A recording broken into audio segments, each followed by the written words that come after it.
I invite you to join with me in this morning's responsive reading.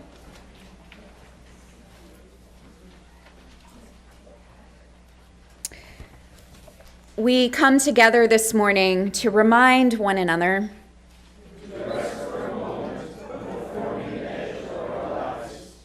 to resist the headlong tumble into the next moment.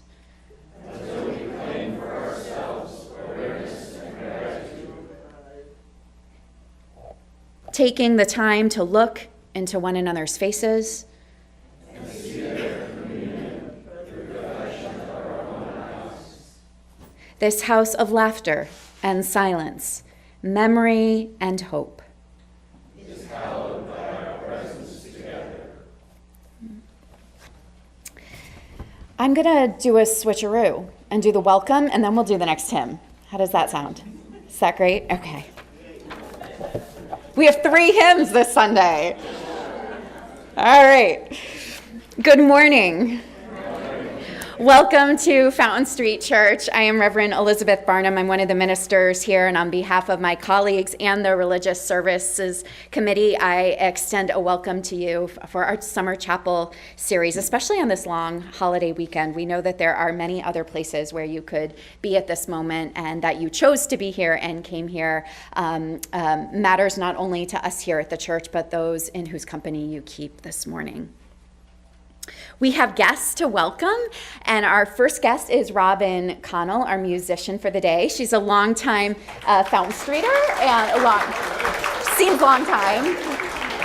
She's also a mother of one of our Fountain Clubbers who went on the trip to New Orleans last week, which I am highly likely to be sprinkling in a bit of stories from that trip in the next hour. But Robin would actually like to say a little something about some of the selections this morning.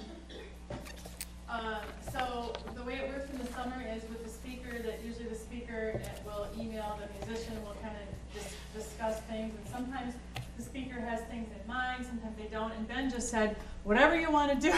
So, turn me loose with that. So I just wanted to take responsibility for all of the music today so that nobody gets in trouble, especially perhaps this next selection. These are the songs that I grew up with. My father, whom rarely drank anything, but when he did, it was a can of beer. So I miss him terribly, and these are the songs that he played, with the exception of De Colores, which I learned much later when I lived in Brooklyn. These are the songs I grew up with. He came home from work every day and played spirituals, and so that's almost all the music I heard when I was growing up. I was a dunce with everything else. That came later. So, it was like, hey, oh my gosh, I get a chance, because we rarely do these kinds of songs in Fountain Street Church. So I picked them, and you're going to sing them. Thank you. I really love these summer services. Truly, I say that in all truth, because it does. It gives us this opportunity to hear just numerous voices and have so many bring their gifts to worship. So thank you, Robin. And thank you to our guest speaker, Ben Chihak. I ran into George England, our religious services representative, today at the store a couple of days ago, and he while we were in line, he kind of looked at me from across the way and said, "Did you see what the topic is this week?" And I just said, I'm walking only at Fountain Street. So we really do and sincerely welcome you. Ben is assistant professor of psychology at Aquinas College here in Grand Rapids. Last spring, he taught an honors course exploring the role of beer in human history. And his sermon, as I understand, will focus on what beer means to us in the modern context and some other things as well, which is great. And I have to also point out that George did our flower arrangements today, and you might notice the containers that they're in as well. So, all right. The number of announcements each week during the summer does decrease compared to the rest of the program year. And as always, I just remind you and invite you to take a look at the Fountain Street website, the Fountain Street Facebook page, to check your inbox and read the Friday Flash and the monthly newsletters as they come in over the summer, so that you know what's going on. If you are visiting with us for the first time, and if you have questions about this community or how to get involved, or just want to learn more, please please feel free to speak with anyone in the room and introduce yourselves during the time of fellowship after the service, or come and introduce yourself to me after the service. All are welcome. And next Sunday, just so you know what's coming next, Laura Heyer will be speaking, and her topic is Ramblings of a Fountain Street Seminarian. She's been a long time member and part of our community in different capacities, and she's currently attending Chicago Theological Seminary, and we're hoping to see a lot more of her around here in the coming months as well. So please come back on the 10th if you're able. Dave Smith will be the clergy next week.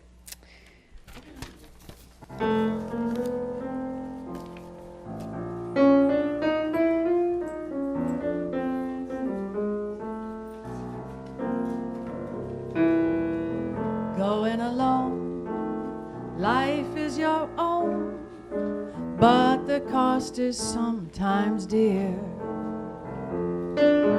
Being complete, knowing defeat, keeping on from year to year. It takes some doing, monkery's the blues you hear, keeping on from year to year. Life is a school, less you're a fool, but the learning brings you pain. Knowing at once you're just a dunce, trial and error, loss and gain. It takes some doing, monkery's a slow, slow train. Trial and error, loss and gain.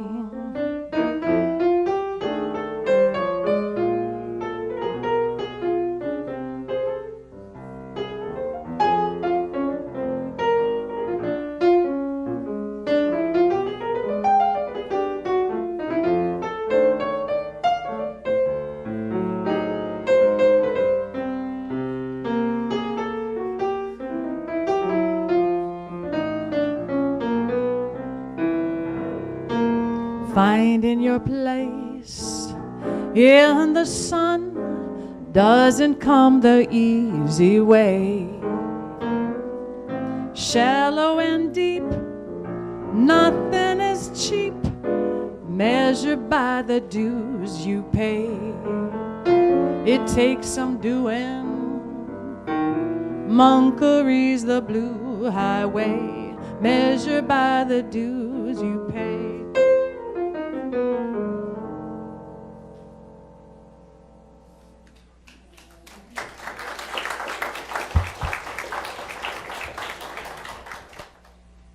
The reading I chose today is by a writer named Greg Kretsch, and it's about interdependence.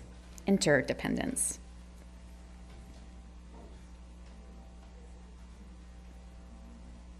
Soon we will be lifting our heads towards the sky to witness the dazzling display of fireworks that marks the celebration of Independence Day in the United States.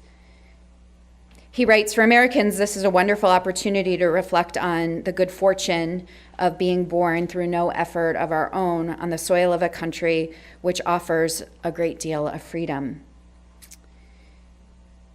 He writes, we can easily take this freedom for granted. We mostly go where we want to go, say what we want to say, worship the way we want to worship, and we pay little attention to this gift of freedom. But freedom is different from independence. And I'm wondering if it might be time to start celebrating Interdependence Day. After all, interdependence is a more accurate description of the true nature of our existence. Think about how dependent we are on each other. People are dependent on food and farmers. Farmers are dependent on trucks. Trucks are dependent on roads that are dependent on machines that are dependent on other machines. You get the idea. Perhaps there's no greater system of interdependence than the human body, whose complex network of organs and functions seem to find a way to coexist for the ultimate benefit of the larger organism. Our freedom is largely a result of this interdependence. A network of roads allows me to drive almost anywhere I want to go. A network of electricity allows us to have light for reading a book. A network of banks allows us to write checks. Each network consists of individuals who depend on each other. Without the cooperation and interdependence of all these individuals and objects, we would have little freedom. When you reflect on your personal freedom, you can't help but see the interdependence of life. We depend on people, lots of people. How might we celebrate Interdependence Day? We could spend a few minutes reflecting on all the people upstream who help make freedom possible.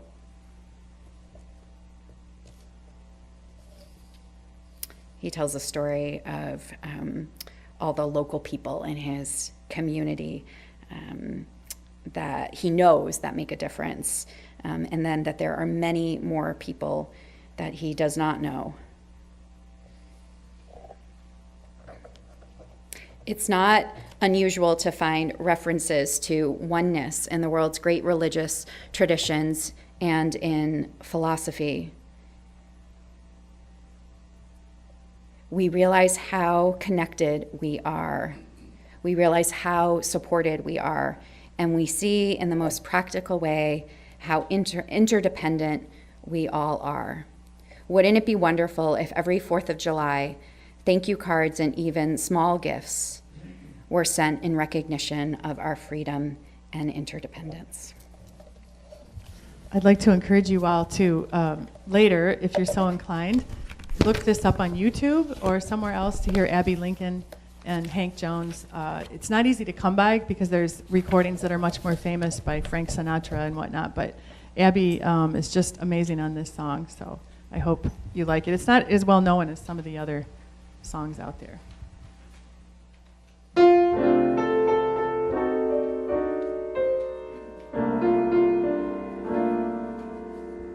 A heart that's true.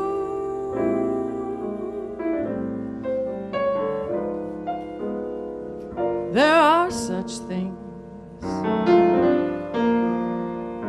A dream for two.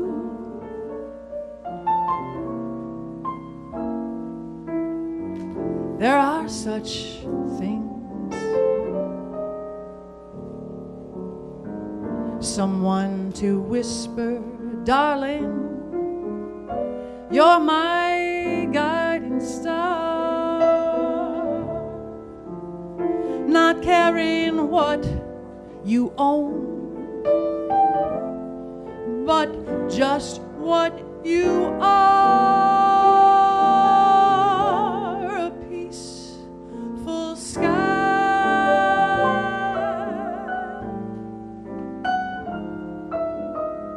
There are such things.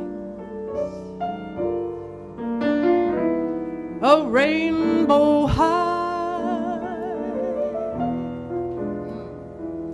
where heaven sings.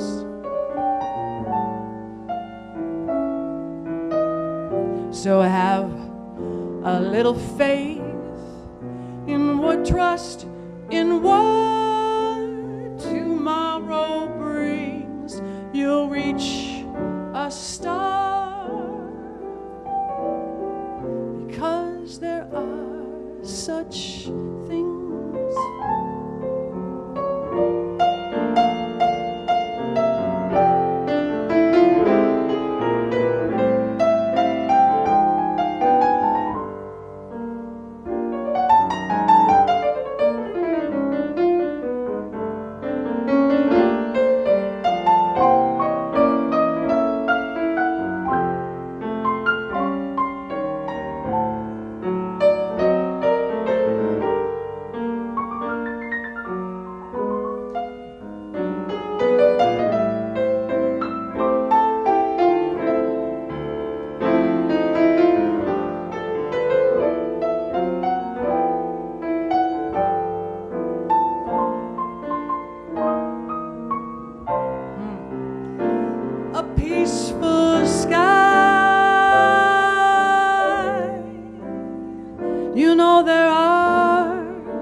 a little faith and trust in what tomorrow brings. You'll reach a star. You'll reach a star. You just might reach a star, because there are such things.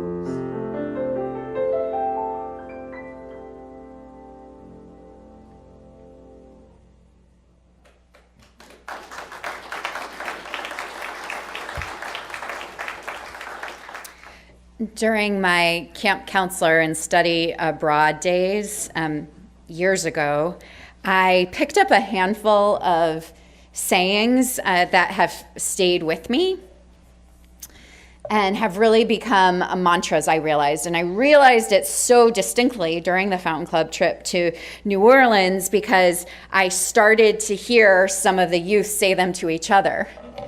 And I said, oh, they've been listening, and/or I've just said them so much that they just remember it. And I heard the kids echo some of these words back to each other, not only in words, but also in the actions. And I know that my family and friends, oftentimes, I hear them echo them back to me. And so I know that they're a gift for all ages. You want to hear them? Okay. Safety is number one. And there's a whole dance that goes with it. The safety dance. There's a dance. I'm not going to do it today, because I'm going to have you maybe do something really silly at the end of worship, and that would be too much. But it's a safety bugaloo dance, and there's little, safety's number one, can't be number two. It's great. So, safety's number one. Whatever that means for us in our life, right? Or it's physical safety, emotional safety. You can do hard things. You can do hard things, which is especially helpful when the really easy things feel hard. Right? I can do hard things. I can do hard things. This is a no judgment zone. I don't think I got that at summer camp. I mean, summer camp was a no judgment zone, but I think it was a gym ad, a health club ad. This is no judgment zone. All tears welcome. All tears welcome. Right? No apologies for the tears.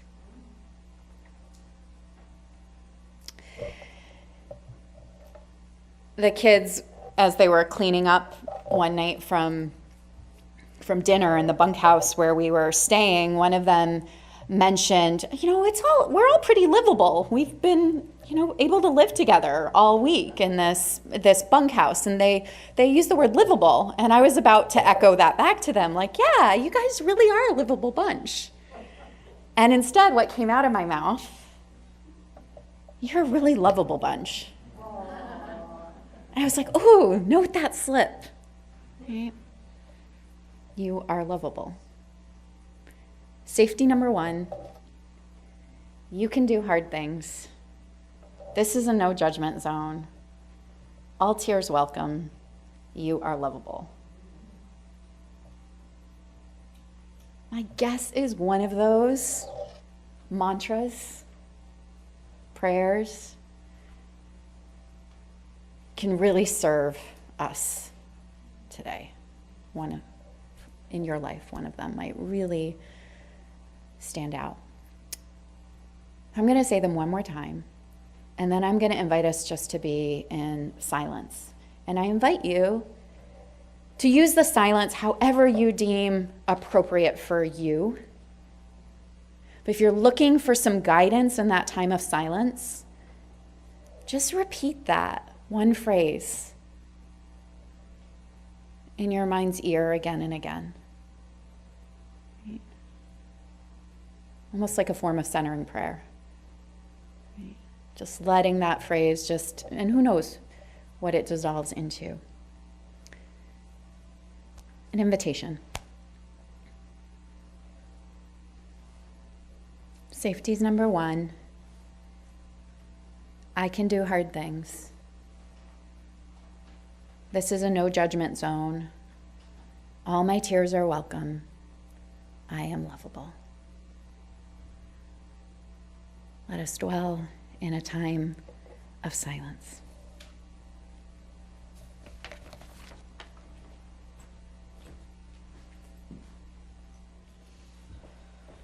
All right, I can do hard things.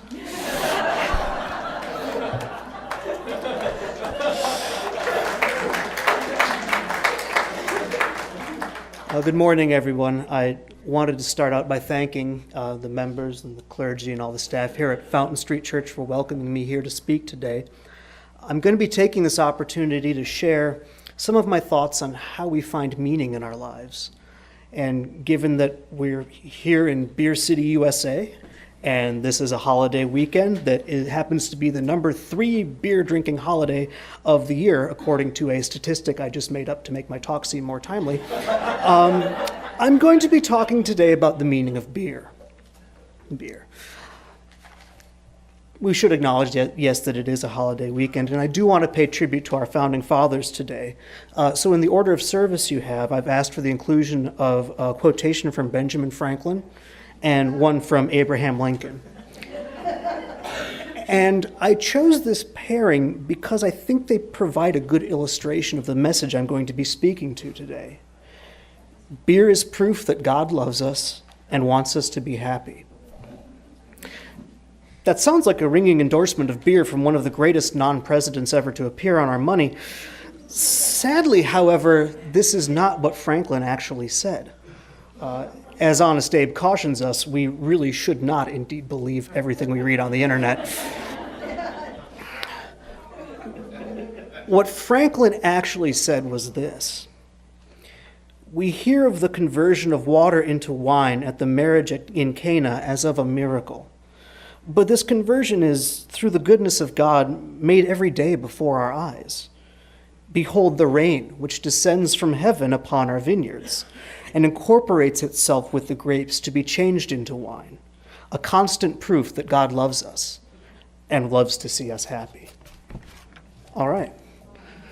Feels good. He's talking about wine, though, not beer. In fact, Franklin himself viewed the consumption of what he called strong beer. There were different types of beer at the time, and we'll get into that later, by some co-workers at the printing press he worked at rather unfavorably. Strong beer caused ill tempers and did things to the humors and had all sorts of drawbacks. The earliest recorded version of the beer version of this quote actually dates to 1796. No, sorry, that was 1996. Someone took the intent of Franklin's words and applied them to another fermented beverage, to beer. The meaning was preserved, although the source of the sentiment has now been, perhaps sadly, misappropriated. And in doing my research and in learning this week, because I was all excited about that quote too, I wondered, what would drive someone to do this? Why would someone feel the need to change Franklin's words? Why would we need to lend his gravitas to something else? And my answer to that is that I think most likely the anonymous usurper of sentiments was seeking to venerate that which had long been held in relatively low esteem: American beer. Beer holds a special place in our culture. In presidential politics, you'll often hear it said about a particular candidate that he seems like the kind of guy you could sit down and have an assertively oaked Chardonnay with. You've heard that before? I've never heard that, because that's not what people say. Here's a little call and response. What do we say? He's the kind of guy you could sit down and have a beer with. Right, all right. We all know how that goes, how that trope goes. I specified presidential politics here, actually, interestingly, because until recently, the major party candidates have primarily been well, men, and a very certain type of men, right? Beer has a gendered connotation in our culture, which is interesting. So I was thinking that perhaps this litmus test of beer drink with ability that we seem to use for our candidates might represent one more barrier that stands in the way of a type of person that maybe the less progressively minded among us does not want to see in a leadership role in the country. Maybe the great beer glass ceiling is real. We'll see what happens this November. Beer is important. When MacArthur Fellow Henry Louis Gates was arrested a few years ago on his own porch under dubious circumstances, maybe we remember this, the White House attempted to smooth things over. They had a response, and the response was to hold a beer summit where the aggrieved parties, everyone got together and shared a beer together. What is so special about beer? Why beer? Why not a Chardonnay summit? And I think the answer lies somehow in the meaning of beer. And as we're going to see today, it's a meaning that's far from universal.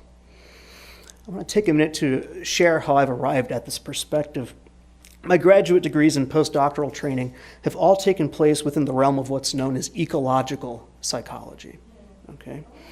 And at the core of ecological psychology is the idea that objects in our environment hold no absolute properties. All right? There's nothing essential about the things around us. What we actually perceive in the world, what we see when we look at the world, is not any sort of divine truth that's innate to these objects, but rather the manner in which we may interact with those things, how they're useful to us, what they afford us. Consider the surface of a pond on a still, windless day. All right, nice, calm, clear water. For a water strider or maybe an ant, all right, the water is a surface that can be traversed. They can move across it. The surface tension being sufficient to support the weight of that insect. Right? For a human, on the other hand, the surface of a pond does not represent a traversable plane, with perhaps one or two notable exceptions if we acknowledge the cinematic contributions of Peter Sellers. The surface of the water means different things to different organisms. And I think if we look at history, we're going to see that beer has meant different things to different cultures and to different people. Beer and the art of fermenting grain dates back thousands of years. For the Sumerians in Mesopotamia almost 10,000 years ago, the ability to store the nutritive content of grain across seasons was critically important to their way of life. So critical, in fact, that they didn't leave it to the men to take care of this. We can't be trusted with these sorts of details. Women were the original brewers. Right? Women were in charge of brewing. How about that? How interesting we've had this transition from 10,000 years ago to the gendered presidential beverage we have today. Interesting. Why did we ferment things? Well, the byproduct of the fermentation process, that is ethyl alcohol, acted as a preservative, allowing for extended storage of one season's harvest. The intoxication that alcohol's impact on the central nervous system yields in humans also afforded, in the eyes of the Sumerians, a channel to commune with their gods. Beer to them was the wealth of nations. It was also a way to speak to the divine. For some peoples, beer has represented a valuable source of nutrition. From the saisons doled out to farm workers in the French countryside in the Middle Ages, to the oatmeal stout a mother in Dublin may have diligently consumed to aid with lactation, the caloric worth of beer was often prized over its intoxicating qualities. As an aside here, I'd like to say that based on my experiences as a new father to a 4-month-old, I can't help but wonder if the mother in Dublin didn't benefit from some of beer's relaxing properties as well. That's here nor there, I suppose. Perhaps more important than its intoxicating characteristics or its nutritive value, for people in medieval Europe, beer meant sanitation and survival. Oftentimes the water supplies in villages were tainted with dangerous microbes and pathogens. All right? The small amount of alcohol to be found in the beers of the day was enough to neutralize, to kill off these microbes and pathogens. Beer then was often the safest means of satisfying that most basic need of any terrestrial animal: hydration. Right? Water's important. I totally wrote that in here to remind me to take a drink. For some people, beer has been a source of cultural identity. All right. Around the time of our country's founding, the majority of the beers here were these thick, heavy, sludgy, dark brown stouts and porters and things like that, inspired by the beers of the English homeland of many of the colonists. And beer in this country stayed relatively unchanged for a very long time, until the wave of German immigration came following the Napoleonic Wars in Europe. In Germany, pale yellow beers, yellow lagers, and crisp, refreshing wheat beers were de rigueur. The Germans do not drink the sludgy beers. They brought their beer with them as a part of their identity, as a part of their heritage. Beer was a way to maintain their cultural heritage, what it meant to be German in this strange new land. In fact, the yellow beers that we find on our shelves today and that we think of as American are the descendants of those beers, in much the same way that spaghetti and meatballs is the culinary descendant of Italian immigrants. All right? They brought with them. Although I wouldn't recommend ordering spaghetti and meatballs in Florence any more than I'd recommend ordering a Bud Light in Munich. It's not quite the same thing.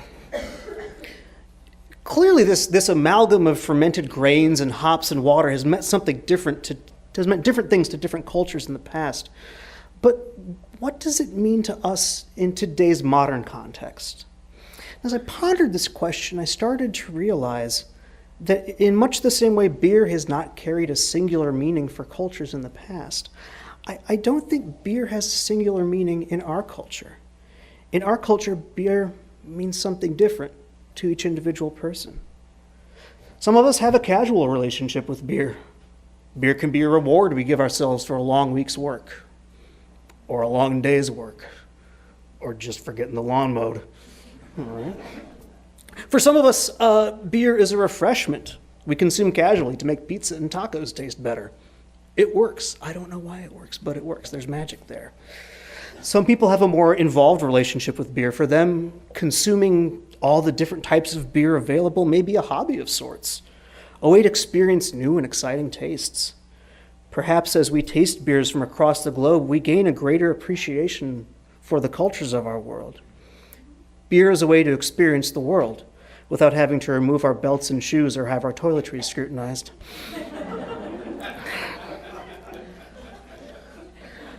For some of us, beer is the new baseball cards, all right? Collectible, something to be collected and traded. People do this. All right, some of us are nodding our heads. We know this is a thing that happens. Some people stand in line for hours overnight in all sorts of weather to be the first in line to have the chance to purchase the latest creation from Oddsides or Brewery Vivant or Founders or any of the other innovative breweries in our region. For these people, beer is, to some extent, a prized possession, a trophy, an object to evoke awe, perhaps jealousy in others. For some, beer is a medium of expression, all right? A channel through which they may create novel flavors and aromas and gustatory experiences that have never existed before. Some of us do this on an industrial scale. Some of us do it in the privacy of our own homes for our own edification. Right? Thanks, Jimmy Carter. He made homebrewing legal. It's a good thing. It drives creativity. For some of us, beer represents a hazard. We now know that the same ethyl alcohol which made beer so invaluable to medieval Europe and allowed the Sumerians to achieve a religious euphoria can also trigger our neurological reward pathways in such a way that an unhealthy dependence can follow.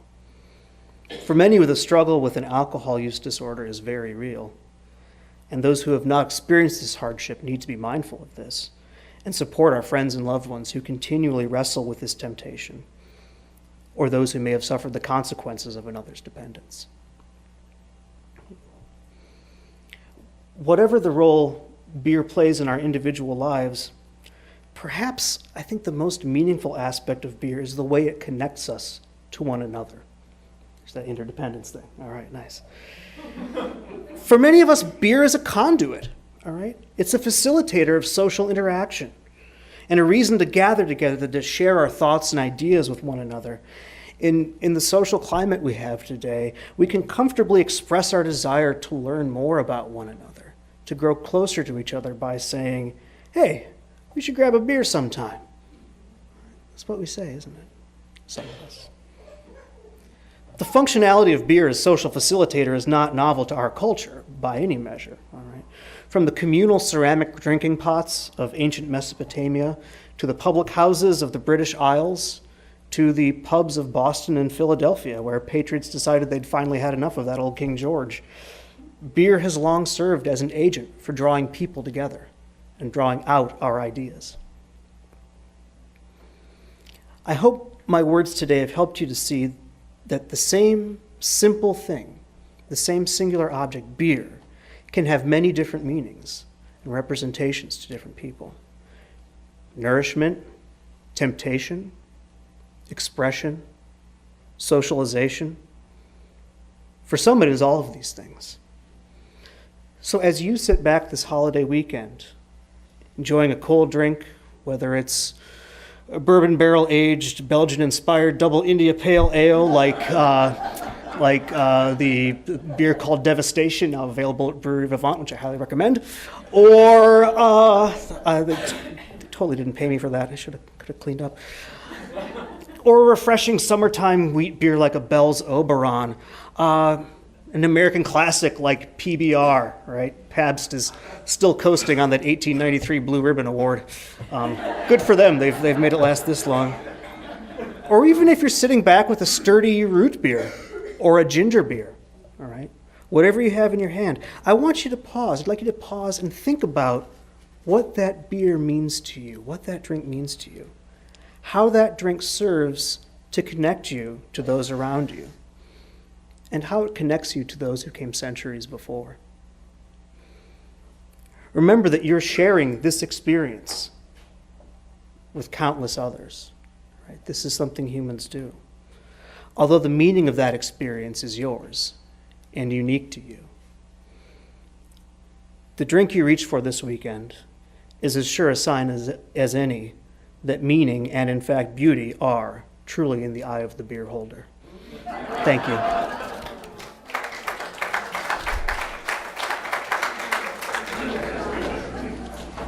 You can remain standing for our benediction. So since Ben got us laughing and thinking meaningfully about things and you're all warmed up, I'm going to invite you to join with me in something really fun.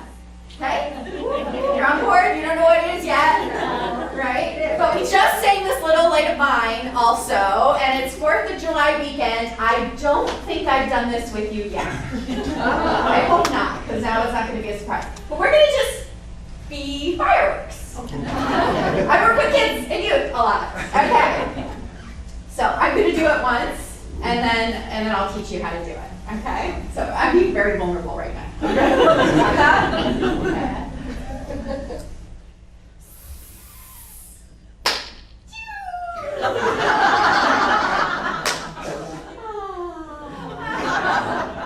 Summer camp.